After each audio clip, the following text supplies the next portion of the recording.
Okay, layer number 3 in the fitness pyramid 2024 क्या है? Calories या एनर्जी बैलेंस. एंड यहाँ पे बहुत से लोग इंटरेस्ट लूज करते हैं because when we talk about tracking your calories या आप ट्रैकिंग योर फूड इनटेक या eating patterns, people have to be accountable. उन्हें खुद से काम करना पड़ता है. They have to track their own calories, they have to maybe have to check what they are eating. They don't have to put किसी के ऊपर blame नहीं डाल सकते, right? So इसके लिए कैलोरीज या जो न्यूट्रिशन बेस्ड इंफॉर्मेशन है हमारे लिए, which is more than half the battle won, वहाँ पे हम लोग पीछे रह जाते हैं and we lose all our results. It's always a fitness based goal that you are behind. उस फिटनेस बेस्ड गोल को आपका न्यूट्रिशन सपोर्ट करेगा और उसी को सपोर्ट करने के लिए आपको कैलोरीज या आपका न्यूट्रिशन, आपके मैक्रोन्यूट्रिएंट्स, कार्बोहाइड्रेट्स, फैट्स और प्रोटीन का इनटेक सफिशिएंट रखना पड़ेगा so that you can support that activity and your and गोल.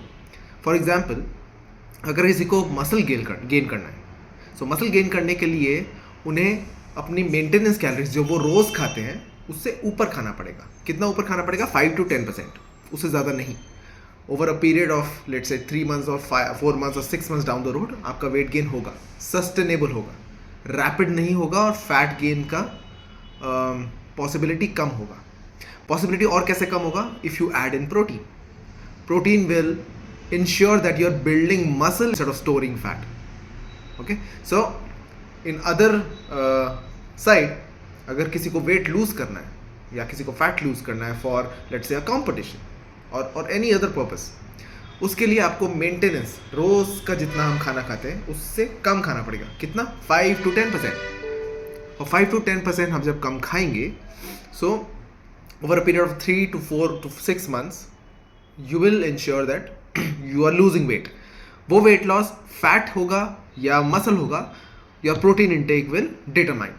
क्योंकि अगर आपका प्रोटीन सफिशिएंट है 1 to 1.5 grams per kilogram of your body weight, अगर उतना प्रोटीन सफिशिएंटली आ रहा है, you will ensure that you are sparing your muscle and you are losing fat. और कहाँ पे न्यूट्रिशन हेल्प कर सकता है? आपका ब्लड वर्क लाइए, get your blood test done, see where you're deficient at. कौन से वाइटामिन में डेफिशिएंसी है, कौन से हार्मोन्स सही से काम नहीं कर रहे हैं. Basis that information you have to determine कौन से फूड्स आपको हेल्प कर सकते हैं, कौन से सप्लीमेंट्स आपको हेल्प कर सकते हैं, राइट? सो वहाँ पर वो न्यूट्रिशन इन्फॉर्मेशन आएगी. Obviously those will also have a lot of energy, calories. Protein will also have calories. In general sense carbohydrates में 4 कैलोरीज पर ग्राम है, प्रोटीन में भी 4 कैलोरीज पर ग्राम है, फैट्स में 9 कैलोरीज पर ग्राम है. सो आपको फैट का इंटेक ऑब्वियसली कम ही रखना पड़ेगा. अल्कोहल में अराउंड 7 कैलोरीज पर ग्राम है. Fibre is also sort of carbohydrate, so वहाँ पर भी 4 कैलोरीज पर ग्राम ही है. जो डिफरेंस आता है why we emphasize protein is because protein खाने से पेट भरा रहता है. It is सेचिएटिंग.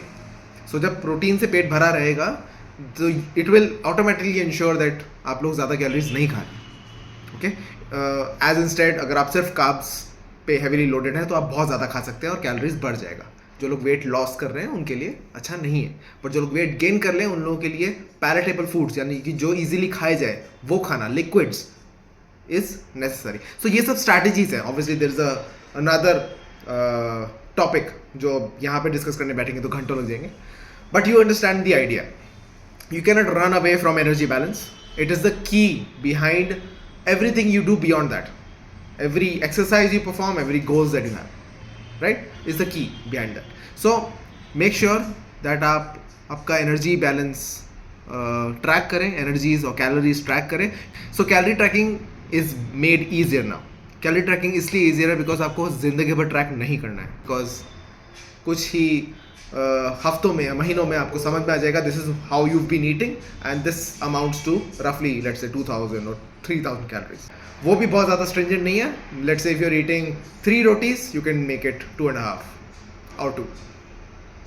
ऐसे कर करके आपको रिजल्ट्स दिखना स्टार्ट हो जाएगा. This is the smart way of working, intuitive, rather than जो आपके मोबाइल में या जो आपके स्मार्ट वॉच में आ रहा है, राइट? Be the outlook.